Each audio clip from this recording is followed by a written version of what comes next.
To go back to True Believers, so it struck me when reading it that this style of, this particular American style of purity, naivete, self-righteousness, extremeness, excusing yourself in advance, feels a lot like the moment we're in terms of the right. Yep. And so it's striking that the Tea Party, first of all, they're grown-ups. The people you were writing about had the excuse that they're 19, 20 years old. So you now find these left gestures, styles of thinking, extremists among adults. Absolutely. No, and in fact, I have the main character, the narrator of True Believers, say at one point, she wonders if the Tea Party types are, the ones of her age, are in some measure people who didn't go crazy like she and her friends did in 1968 and are just now getting it out before they die.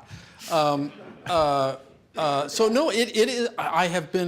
It is remarkably that way. And I think of the other day I thought of an alternative history of, okay, what if in 1970 and 1972, 39, new left Congress people had been elected and shut down the government if the war didn't end right then?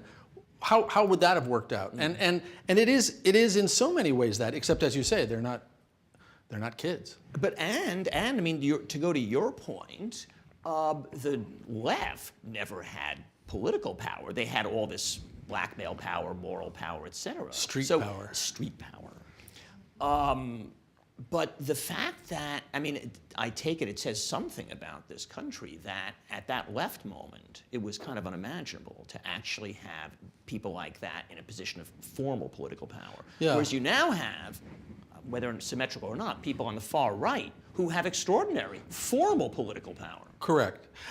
Well, you also have, I mean, what's interesting is that in succession, I mean, I would argue the left, the left was successful in so many ways. I mean, if you took a left person from the left in 1970 and said, okay, we're going to have an African-American president, Vietnam won the war, marijuana is legal, abortion is legal, and just go down the list. It's like, whoa, I guess it worked out okay 40 years later. And similarly now, or not similarly, weirdly, somethingly, now, the right, starting around 1980, was successful. I mean, we are all Reaganites now, and we are all free marketeers now. So now they are overreaching in a way, arguably, that the remnants of the left overreached during the 70s before a hopeful thought. Before the Democratic Party was Clinton. Aren't conservatives still to some extent relitigating the 60s? This sense of who owns the culture? Yes.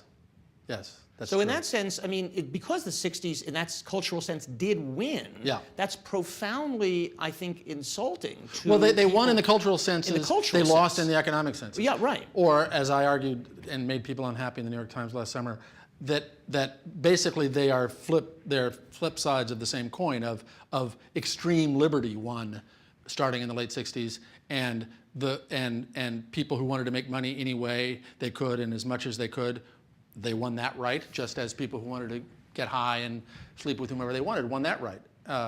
And so it's libertarian on both sides. Correct. Cultural libertarian Correct. versus economic libertarian, and that's the point of fusion, in effect. Yeah, and it was a kind of unspoken grand bargain.